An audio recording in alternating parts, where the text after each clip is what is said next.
బిఎస్ఎన్ఎల్లో work చేసే ఒక employee కొడుకు అవడానికి చాలా అడ్వాంటేజెస్ ఉంటాయండి. నేను చెప్తాను మీకు. ఇప్పుడు మన స్కూల్లో కానీ ఎక్కడైనా కానీ మనకు ఒక టీచర్ ఉంటారు. వాళ్ళకి ఏదో ఒక ఫోన్ పనిచేయదు ఒకరోజు ఇంట్లో. ఆ పని చేయకపోయేసరికి వాళ్ళు ఏంటంటే అప్పటి వరకు నన్ను బాగా తిట్టినా కొట్టినా ఏం చేసినా కూడా అప్పుడు మన దగ్గరికి వచ్చేవాళ్ళు అనమాట. మనకు అప్పుడు అర్థమయ్యేది మా ఫాదర్ ఎంత తోపో. అప్పుడు తెలిసేది అనమాట వాళ్ళు ఏంటంటే ఒకసారి can you please talk to your father అది ఇది అని అడిగేవాళ్ళు అనమాట. సో ఎవరింట్లో ఏదైనా ప్రాబ్లమ్స్ వచ్చినా కూడా ఫోన్లో ఏదైనా పని చేయకపోయినా కూడా నా దగ్గరికి వాళ్ళందరూ వచ్చేవాళ్ళు అనమాట. కాకపోతే వాళ్ళకి ఇంట్లో సిచ్యువేషన్ తెలియదు మా ఫాదర్ భారతీయుడు.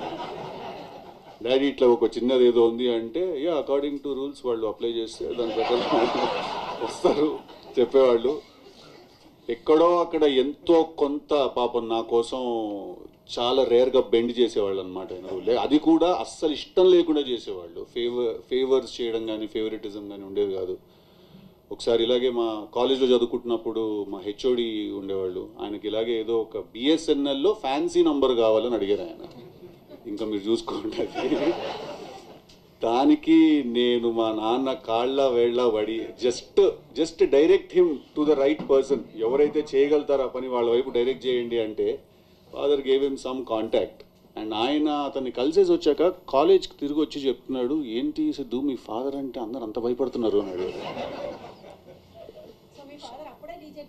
మా ఒరిజినల్. సో నాకు కానీ